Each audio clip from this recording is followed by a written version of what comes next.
এই কাজটি হয়, আল্লাহ যদি সহায় হয় তাহলে দেখা যাবে যে আমাদের কাজটি হবে।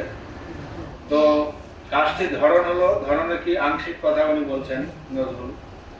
সে আংশিক কথাটি কি রকম, 1 কোটি টাকা কাজ ওই কোম্পানি নিজে ওনারা করে দেবেন। যে বর্ণনা দিলেন মাদ্রাসা মসজিদ এত ফিট বাই এত এইভাবে হবে। তবে উনি একটি কথা বলতে ভুলে গেছেন যে এই কাজটি হতে গিয়ে আমাদের কি করণীয় আছে ওদের সঙ্গে, সে কথাটি কিন্তু বলেন নাই। এখন সেই কথাটি হলো, এই কাজটি করতে গিয়ে আমাদের মাদ্রাসার পক্ষ থেকে, মাদ্রাসা কমিটির পক্ষ থেকে বা এলাকাবাসীর পক্ষ থেকে এই বিষয়টার উপরে আমাদের এখন খুব একটা দৃঢ় চিন্তিত হয়।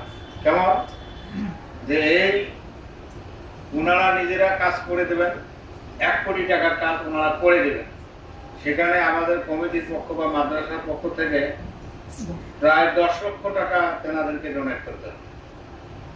এই জায়গাটায় হুজুর কিন্তু এই জায়গাটা বাদ রেখে গেছে। এই 10 লক্ষ টাকা ডোনেট করা এই মাদ্রাসার আসলে কি সামর্থ্য আছে 10 লক্ষ টাকা ডোনেট করার মতো? নাই। তো এটা আমরা সকলেই যদি এই সহযোগিতার হাত বাড়াই বা বিভিন্ন নিজে যতটুকু সহযোগিতা করতে পারবো সেটা এক জিনিস, বা কোনভাবে সহযোগিতা করলে এখানে ওই বিষয়টা আমরা সলভ করতে পারবো সেটা আর এক জিনিস। এই পরামর্শের জন্যই কিন্তু আজকের আলোচনা। আর একটি আলোচনা ছিল যেটা মূল আলোচনা, সেটা হলো মাহফিলের জন্য। ওই বললো 26শে নভেম্বর একটা ডেট করা ছিল, তার আগে মিটিং করা প্রয়োজন ছিল, সেই মিটিং তো হয়নি। সেই মিটিংটি এখানে আজকের মিটিং, সেই মিটিংয়ের সঙ্গে ওই আলোচনাটা এখন এখানে যোগ হয়েছে। এখন দেখেন যে তাফসীর মাহফিল করলে কি কতটুকু